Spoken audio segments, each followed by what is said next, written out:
To understand the pulse of this small town in southwest Iowa, one needs to simply step inside the church. It's a beautiful church. It has the feel of a big city house of worship. You know, there's pretty churches in Omaha, but nothing quite like this. For a small town, St. Patrick Catholic Church in Imogene, Iowa seats 500 people. The parish priest donated the altar from Italy in the early 1900s. When you look at the community of Imogene, you know, the church has always been kind of a rock. For decades, rural towns in America have struggled to survive. Imogene has too.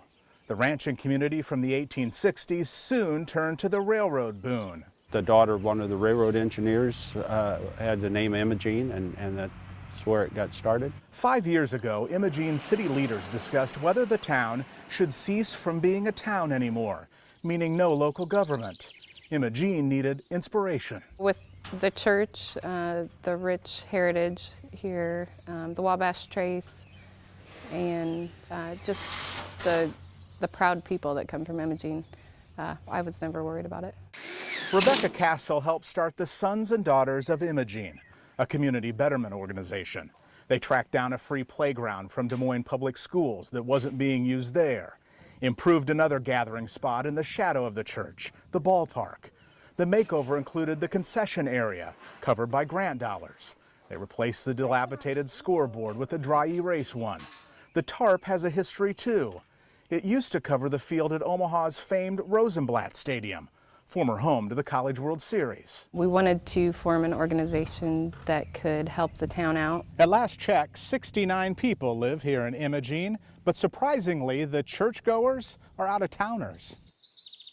160 families are members here, and while none of the Catholics live in town, they travel from the country and other small towns to be here. I just heard recently somebody's moved in town that probably should be on our roster, so I'm going to make sure we have one in Imogene soon. And this weekend, the church celebrates a rare milestone, the building's 100th anniversary. How did this church end up surviving for 100 years?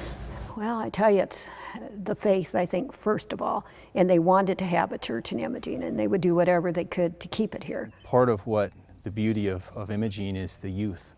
When you look at this particular parish, roughly half of our parishioners are children. Father Hayes' vision from a century ago stands strong, a place remarkably he paid for using his investments in gold and oil. Let's set the course for the next 100 years. Let's, this generation, take it upon ourselves to make sure that this community will be here 100 years from now in a thriving community. You think Father Hayes would be impressed if this place is still here? My gosh, yes. And if anybody comes here, I always show them the stained glass window of St. Patrick in the choir loft. And the more I look at it, I think that is the face of Father Hayes up there as St. Patrick.